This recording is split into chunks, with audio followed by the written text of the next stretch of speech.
Okay, so let's say we're back in the COVID days and you're an ICU ER nurse and you happen to be suspicious about everything that's going on and you decide that you are going to take a video to expose all the corruption.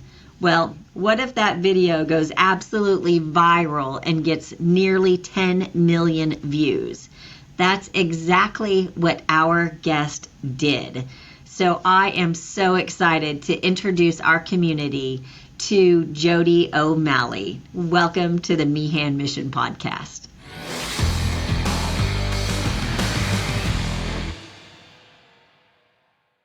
Hello, everyone. It's Cathy with the Meehan Mission Podcast, and today I have a special guest. This is Jodi O'Malley, and if you haven't heard from her or about her, I'm going to let you know all the information that you need to get in touch with her and her incredible organization, Nurses Out Loud. So, Jodi, welcome to the show, and please let's just start with how in the world did you get to where you are today? Yes, it's so crazy now, Cathy, that it's been 5 years since my eyes were Wow. essentially opened. That's Has it what I been that say. long? It's been that Yeah. long. Wow. What And a I know it's journey. been a long time for you, much longer than that. Yeah, well, we knew, Jim and I, my husband, we started out the childhood vaccines about 10 years ago, and we knew it was going to take an adult vaccine to wake up the world because adults can report and express when they have a vaccine injury. And so, but I mean, this blew it way out of the water more than we ever thought. But I really am very interested in knowing like a perspective from a nurse who's literally there on the ground floor and really just how did everything just open your eyes? Well, my eyes, I would say that God started calling me early, probably about February. February, when I heard that still small voice telling me to get off of dating sites. Could you believe it? Right? Okay. That's how Okay. my story actually began. I was a single woman. I had graduated, just started my career. I was only about 5 years into being a nurse.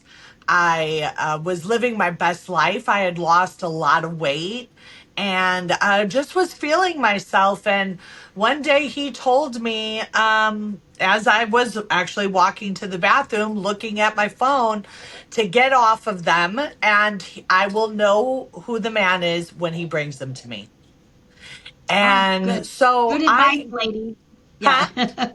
I said that's good advice, ladies, for those of you who are single. And yeah. Yeah. Hey, so for me, I was like, okay, well, that was weird. But Yeah. then I got really, really sick. And I had just come back from Seattle, seeing one of the guys that I was seeing. I went there and visited him for the weekend, and I came back and I got really sick. I was bedbound for about 4 days. I Oh. was instinctively sleeping on my belly because I could not breathe otherwise. And I look back at it and I wonder if that was COVID. Hmm. Because I was at a club and Mhm. it just all these things like just came rushing back to me. But I treated myself. I treated myself with antibiotics and steroids. And when the fever broke, like 3 days later, I went to work the next day, like we always did as nurses. Mhm. And, if you're fever free for 24 hours, at that point is when I first heard about COVID. And I was telling somebody my sickness story, which at the time, many of us had our own sickness stories that fall into that spring where there was a lot of undiagnosed viral illness, bronchitis, pneumonia. We were seeing that so much. And a lady had told me, another nurse, there was signs up at the time that said, coronavirus, and all the signs and symptoms to look out for. So that's kind of where it started. I was working at a hospital called Phoenix Indian Medical Center, and that was with the Native Americans. It's a federal run hospital that serves the Native American community. And I just started seeing like we were shutting down non essential surgeries, which is basically anything that's not going to immediately kill you. Any diagnosis for cancers, anything, any treatments, any angioplasties, right? Unless you're actively having a heart attack and you need it right away, the whole country stopped doing any of those interventions. And I just was questioning it. I was wondering, what is going on? Why are we shutting down our schools? Why are we isolating people? There was a whole dance community that I was a part of, not to mention that I was also a detox and recovery nurse. So that whole community I was very concerned about. But it was very early on that I just knew science wise, as nurses, we're taught to follow evidence based practice, and we weren't doing that. We were Yeah. making things up, and the community, the medical community, was okay with that. And for me, I was really screaming from the rooftops, you know, um, Were, from the beginning. so, Jody, were there very many like nurses around you that were also beginning to question, or did they kind of just fall in line with everything?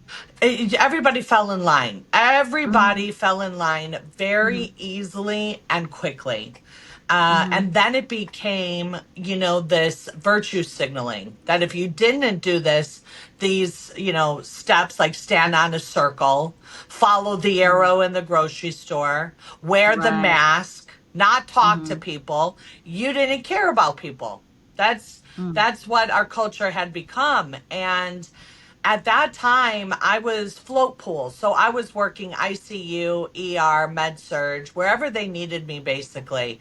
But then they started needing me as a house supervisor. And so I would run the hospital on my shift. And I understood what the med surge unit looked like, what the ER, what the ICU, what all of the different places in the hospital look like, and how many people were coming in and going home. And Mm-hmm. why were there some people that were there and they weren't going home? The isolation of the patient and the removal of the advocate from the bedside was the biggest injustice Mm-hmm. that we had done, Yeah. because that allowed nurses and doctors basically to do whatever they wanted, and that Mm-hmm. was really not treat or see the patient. Mm-hmm. Oh, that's just horrible that it ever got to that point. So, did at this point, who tells the person or the patient's advocate that they can't even come in? I mean, Mhm. did you see like a lot of disruption from family members? I mean, I know if I really honestly don't know what I would have done if this situation would have been put on me and I had Yeah. a family member in the hospital, but Mhm. I would probably be in jail. That's where I would be. Right. And Yeah. you know what? On my shift, when I was the nurse and the family member wanted that patient at bedside, or I was house supervisor and that family member really wanted to be with the patient, I would allow it. I would Oh, allow good. it. And I would just chart, the family educated on COVID precautions and, Mhm. risk of illness and blah, blah, blah. And I would just do a little note in the chart, but I would allow it if that nurse said it was okay. If the nurse said it was okay, I was wasn't okay. I was stuck between a rock and a hard place, right? Mhm. Right. There was a lot of physicians that didn't agree with me allowing the family in. But Mhm. I know how important that is for not only, a stress response, but also Mhm. too that, you have somebody that's saying, you haven't had anything to eat. You haven't had anything to drink. You're not getting up and moving around. Let's get you up to a chair. All of those Right. things, are super important to the healing Mhm. process in the recovery. And yeah, so that continued on in 2020. 2021, I was already vocal about asking for there to be a line item in my hospital when somebody came in and we triaged them, that we asked, are you vaccinated? If so, when? So that Mm-hmm. we can start collecting the data. I was blown away that there was no learning modules for us to go over to recognize vaccine injury or safety signals is what we call it. And they Yeah. didn't do that. And I'm like, wait a second, this is still experimental. We have an Right. opportunity now to gather data Mm-hmm. and nobody is wanting to do it. And Mm. it just was wild to me. So and that year also too, I remember looking up to heaven and chuckled when I realized what God had done telling me to get off of dating apps, because what I had done, Kathy, was just research day and night. So I was Oh, sleeping COVID. I was breathing it in wow. while I was working. And I was starting to follow and find Robert F. Kennedy Jr., Mm-hmm. Christiane Northrup, right? Dr. Meehan. Like I was starting to find all of you guys. And, Wow. and all those things, just really helped me to discern that what I was seeing was probably nefarious. And it really truly was, because it didn't stop transmission. It didn't stop infection. Right. And Right, but you so, had to find that out yourself right. because they weren't telling you No. from, you know, the administration down was not telling you that, and the FDA, CDC, and all those people weren't telling the administrations to Right. tell you that. I mean, how thoughtful and how insightful of you to start doing your own research. I mean, amen to that. Amen to that. Yeah, yeah, I did. I had a doctor that was in the ER that told me about hydroxychloroquine and ivermectin. Hmm. He also Hmm. told me about Dr. McCullough, because Dr. McCullough had been to our facility in the pharmacy and therapeutics in October of 2020, trying to get hydroxychloroquine on their formulary. Formulary, really? Wow. Yes. Yeah. Small world, Wow. huh? Now he's one of my Yeah. good friends, but at the time, it was just me following the Hmm. FLCCC, and Hmm. and I had he had given me a name of a doctor that was prescribing, and I would give that doctor's name out to dozens of people. Oh, And good. through that, I became texting friends, never met the man, but I was texting back and forth about how he was faring, treating people with the hydroxychloroquine and ivermectin. And he was like, I haven't lost anybody yet. And, Great. so I knew, also based on my family and friends coming back to me saying, oh my God, I felt better in a few hours. Right. And so those were a pretty big deal for me. But then let's just fast forward to August of Hmm. 2021, because that's where my story had culminated in me producing a viral video. So, like I said, Hmm. I had been speaking out at the hospital from the beginning. And in subsequent court documents, I found out that the chief medical officer and chief nursing officer was looking at my Facebook page back in May of 2020, Oh, trying to you were a find things against me. troublemaker. Yes, I Yeah. was. I was a loud voice for sure. You Um, go, girl. but then my coworker came into the hospital. I was a nurse at that time, and I was covering a patient, or covering another nurse. I was house supervisor covering another nurse while Mhm. she went to break, and she told me I was taking care of a 15-year-old with blood clots, and Oh, double blood clots, and I was like, why? And she's like, they don't know. And I said, was he vaccinated? And she's like, I don't know. And I'm They didn't thinking, ask. oh, Yeah. nobody asked. Because now at Oh, this time, you have the mm, vast majority of people injected already. They didn't right. want to know, right? Hmm. They were like, I Right. can't get this out of me. This is the best thing I've ever done. At least I'm going to Hmm. continue to tell myself that, you know?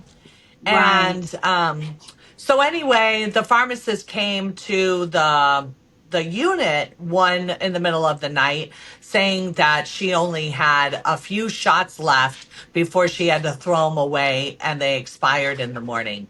And that Mm. she knew that there was a few of us on the floor that had not got injected. Now this was 9 months after we were able to get it, right? Hmm. And three staff members went with her. They did not want to.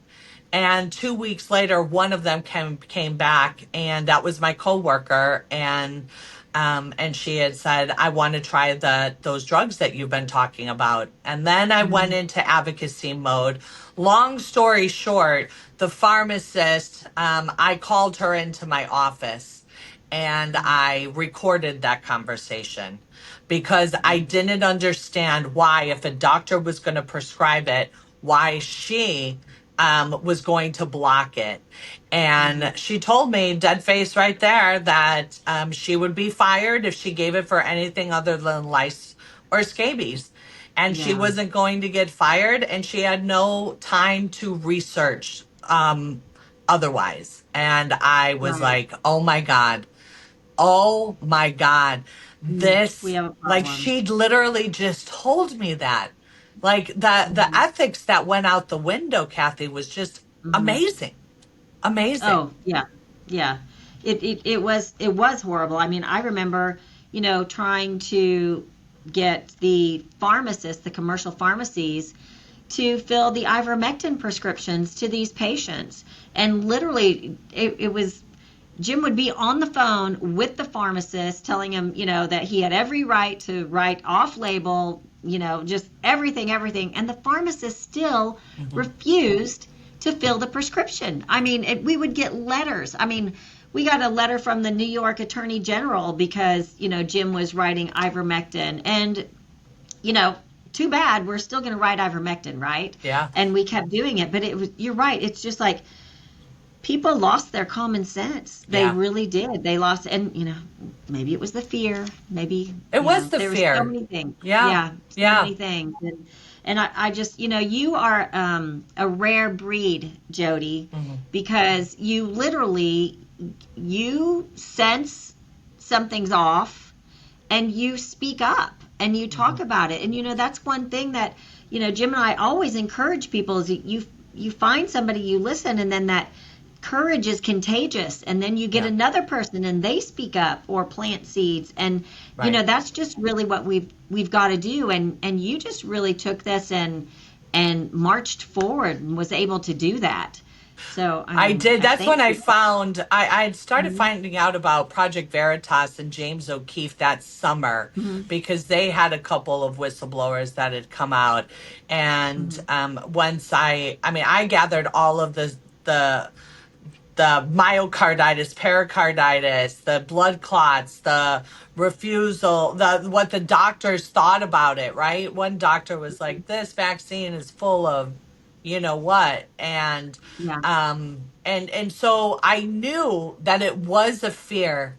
It was fear. It was Hmm. fear that for people to speak out. They felt that they were going to lose their license. They felt like they were going to Hmm. be ostracized from the community.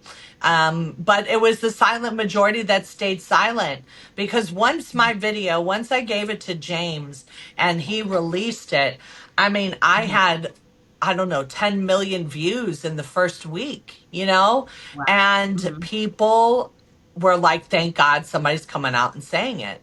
I Hmm. didn't get a lot of hate mail. I didn't, you know? I was investigated by the Board of Nursing. I did have 18 complaints against my license, but most of those people I know, there were somebody I worked with, right? They didn't like being recorded. And I certainly didn't want to do that. But it came at a time in our history where the Americans were being coerced between taking the vaccine or losing their job. And I thought, Right. like, I had to do something drastic. I didn't Mhm. know, Cathy, if the vaccine was causing this. I had a reasonable belief that it was. And that's Mhm. all the whistleblower needs to come forward is a reasonable belief. And Mhm. when I found that out after I underwent a formal ethics evaluation, I thought, oh my goodness, I would have done this much earlier had I known. But Yeah. I was gathering up all the evidence, and I didn't need to do all that, but I was cleared by the Arizona Board of Nursing after a formal ethics evaluation. And that's why I've created righteousrn.com because I think the two things that we lost our way, like you said, was fear. And if you're a Mhm. believer, you're supposed to choose your faith over fear, right? You're not Yes. supposed to Yes. choose fear. We're commanded over 365 times not to be anxious and worry and all of that. And also our ethical principles. We let both of those go by the wayside, and that's how all of this promulgated. Yeah, it's pretty wild. Yeah, it is. Well, I mean, there were a lot of people that they got fired from their jobs. And, the medical professionals, I mean, the few doctors that we knew that were standing ground, I mean, they would get fined by the other members of their like medical group. They Hmm. would get fined for not wearing masks. They would get, oh gosh, I just remember hearing those stories. And it's like, what do you do when everybody around you and your peers are literally against you? And Yeah. I just, I pray that COVID really, really, really taught everybody a lesson Hmm. on, just, seeking for truth and just digging harder. And, I personally believe that we still have a problem here in Hmm. the United States with our physicians and a lot of the hospitals that are, still pushing vaccines. They're still not focusing on the basics of like nutrition to help somebody with their ailments. So we Yeah. have a lot of work in that area to do. And that's, one of the things that I speak out about is we've got to change the way we teach our healers. Yeah. We've got to, really change that. So tell me a little bit. I just kind of want to know a little bit about your personal history. When did you decide that you wanted to be a nurse? Was there something, Mm. growing up, or, what gave you that I'm going to be a nurse? Yeah, so I always, well, it's interesting how life can, take hold.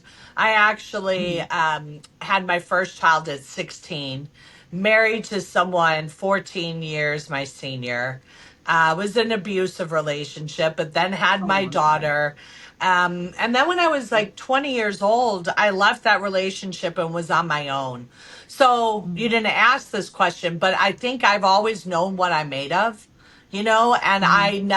I never allowed the bully to have control over me. And if it did and I recognized it, I did something about it. Good. And so fast forward there about 15 years later, because I was 35 years old and I was reunited with my childhood sweetheart. And he is the one who reminded me back in, I believe it was back in like 2007, where he said, "Why aren't you a nurse? Mhm. You always talked about wanting to be a nurse." And I said, "I did." And I Mhm. forgot about it. But then I went back and I remembered I was bartending in a neighborhood bar in Chicago, 3 days a week, 8 hours a day, and I was covering my all of my expenses just by bartending. And so when I looked at doing going to school, then I couldn't do it because they were making like $11 an hour at that time, and I Mhm. was making closer to 30. And so I was not going to leave. But at this time, after the economy tanked and stuff, I had just decided, like, okay, I'm going to go back and I'm going to be a CNA, and I'm going to make sure that this is what I wanted to do. So that's what Mhm. I did, Cathy. I went back and I became a CNA. I absolutely loved it. I felt like this is, where I was supposed to be.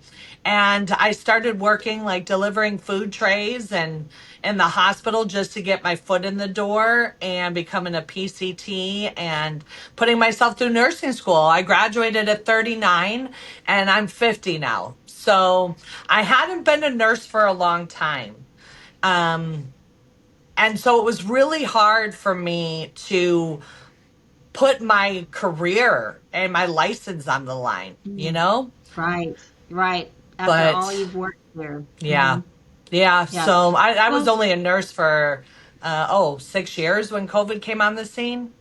mhm. Yeah, But you also had the advantage of having so much life right, experience, right. so that gives you a lot of seniority, I think, and that for people to, those who did finally listen to you, Hmm. you bring a lot more to it than just your nursing degree. You've got Yeah, all of your life experience and everything else, yeah. which has All of been, my poor choices. yeah. Hey, that's what makes us real, right? That it's what we It's true. do with, we have the poor choices, and then we either maybe repeat them a couple of times, and then we're like, hey, maybe I should do something different. And Yes, I think absolutely, absolutely. I, that's exactly how we get through life. But so after all of the whole COVID everything, when did you start like gathering other nurses? I mean, how did the whole thing, like for example, like the Nurses Out Loud and the podcast that everyone does it, Yeah, how did that develop? I mean, right. because to me, you need a leader that's going to get all of that together. And how did you guys find each other? Well, Dr. McCullough, actually. Mm-hmm. So I received a call or a text from Dr. McCullough that I was going to get a call from the network owner. And I thought, oh, you finally doing a show with me, McCullough? And he was like, no, for you to have your own show. And I was Yeah. like, oh, okay. Well, the owner called me and said that McCullough had put a couple names in the hat. I was the first one that he called, and he always went with his instincts. So he's going to offer it to me, Oh, that's and great. that was it. And I became, learning how to be a radio host, Mhm. and about a couple months into it, I thought, well, who are the other nurses? So I reached out and I said, who are the other nurses? And he told me, and I said, I need to be connected with them. So Mhm. I connected with Kimberly and Michelle at the time. And I, just reached out and we became fast friends, of course, right? Going through the war together. And they had asked me if I wanted to do a podcast with them. And Mhm. when I asked the network owner, I said, hey, is it okay if I do podcasts with other people? And he was like, what do you think about creating a show 5 days a week? He's like, you Mhm. could you could do it 5 days a week, or you can have other nurses. And I thought, well, let's have other nurses. Let's see. And Mhm. so then I asked Kimberly and Michelle if they wanted to do it, and they've been with me since the beginning, and that's how it started. And yeah, so 5 days a week we speak on air, and now we're streaming to Rumble, and because we're not monetized, I'll just be frank, like we've just volunteered our time. All of this Yeah. time has been volunteer. We don't have to pay to get our shows edited and uploaded and stuff.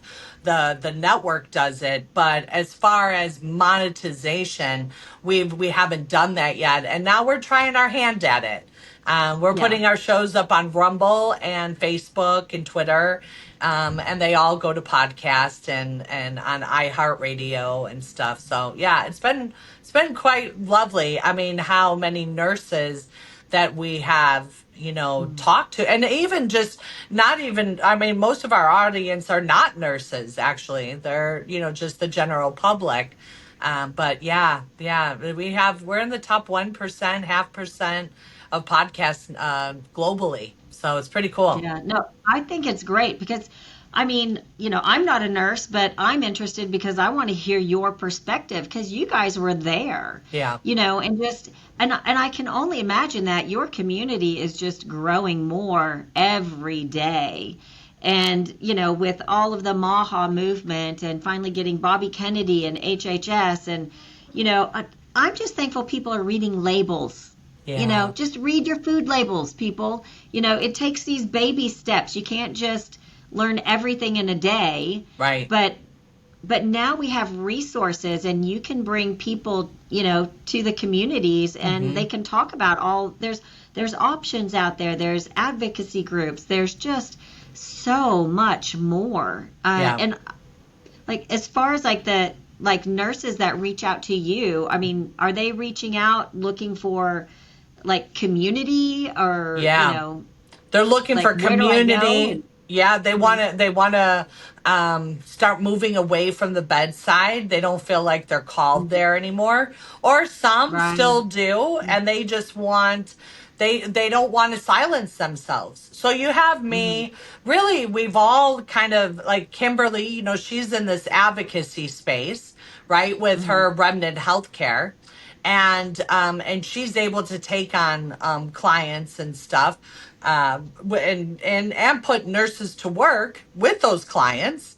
Hmm. Then we have Nurse Melissa that has Functional Nurse Academy, so she trains them to read the labels, right? Oh, that's And great. Yes. yeah, and then you have me coming in with the ethical piece. Hmm. It's like this, and I tell people, if it was the ethics, I mean, I did something so crazy, never done before. I used my cell phone to record what was happening in the hospital. I put myself and my coworkers literally on blast, and I Right. still have my license, Kathy. People wonder, Yes. how do you still have your license? Well, because ethics, because my promise to you, the patient, or now the brand new nursing code of ethics that just came out, the 2025 edition, says that the ones I have influence over are the recipients of care. So basically, everybody Mhm. that's listening to me right now, I'm identifying as a nurse. I have an ethical responsibility to you, to know what I'm talking about, to come with Mhm. facts, to back it all up. And that's what I want to help other nurses to say, listen, you need to know the code of ethics to the nurse is what the Bible is to the believer. Mm. And if you Mhm. have your roadmap of knowing how you're supposed to act and do and say as a believer in Jesus, then this is what you're supposed to know what to do, act, and say as a nurse. And so when you bring those two worlds together, hence why I call it righteous RN, is because it's like, okay, now here's your group. When I was out there, I couldn't find anybody. So we created it. So now those people that are coming to us, they already know we already have a great network already, available to them. Yeah, that's great. I mean, the sense of community, I think really, again, that's one of the things that COVID did. And I often talk about, wherever there's these tragedies happening or, just this big cluster of something, there's always blessings that come out. And there's, in the sense that, people now are waking up to their own health, which is Hmm. great. I can't say that enough. Just the fact that we're reading labels. I mean, Right. I think that you know, it's baby steps and we're getting there. The world will never be perfect, but as we start to grow our communities and make awareness of, the health that's available, I always wonder about like in education for nurses. Hmm. I know in med school, I mean, they don't treat or teach nutrition or Right. anything like that in med school. I'm assuming they probably don't do it in the nursing schools either. Actually, we Or do. We get a whole year on they do? nutrition. Yeah. Oh, what? Yes. Wow. Yes. That's incredible. Yeah. Okay. Well, I should That's I should incredible. preface this. A whole year on wait, was it? No, I believe. No, it was for my bachelor's. So for my bachelor's, we need it. Oh, But now okay, basically every nurse is a bachelor. You can't okay, be associate nurse anymore. The hospitals have changed. Which, is all part of the system, right? When you hmm, realize that yeah, maybe in our government, maybe that could be, you know, something that we don't necessarily trust, coming from the NIH, then you realize like there's a whole new world out there, and certainly yes, nurses absolutely have the capability. We understand how to read labels. We understand yeah, about good. insulin and insulin resistance very well because we're Mhm. administering, insulin to our patients, right? Yeah, well, and then just the rise in all the chronic disease Hmm. is, the other. Let's get to the root cause of some of these things so that we can, start whether it's preventative medicine or, just going back to the basics of our nutrition Yeah. and starting there, which is to me, I think, we have the responsibility of teaching our children. That's the other thing. Let's Hmm. watch how we are teaching our children Hmm. and just continue that. But as far as support and how can we help direct people to you? I mean, I want to just help in any way that I can. I'll leave links. What's the best way to get information on Jodi and everything that you all are doing? Well, I like to just send people to nursesoutloud.com because then they Okay. can look at what all of us are doing. If you can click on all of our pictures and you can see what each of us are doing. I mean, I've been waiting now, Kathy. Next month it'll be a year that I went in front of a federal judge for my whistleblower allegations. Mm. And I'm waiting to see how he will rule. He still has not ruled on my case. It's a pretty big one. It shows Yeah. underreporting of vaccine injuries and Hmm. the silencing of alternative therapies so that they were able to push remdesivir and get that bonus payout and so much more. So, we'll see where this all goes. But now with Bobby in office, as head of HHS, I mean, I simply think that that's a miracle. When I Hmm. found out that he was going to be in HHS, I looked and saw when did I first start following him? And it was in 2020. So he was a big part of my case. A lot of his citations with the real Anthony Fauci book are in my whistleblower lawsuit. So Oh, so yeah, great it's book. just crazy how Hmm. it's like all come full circle. So Hmm.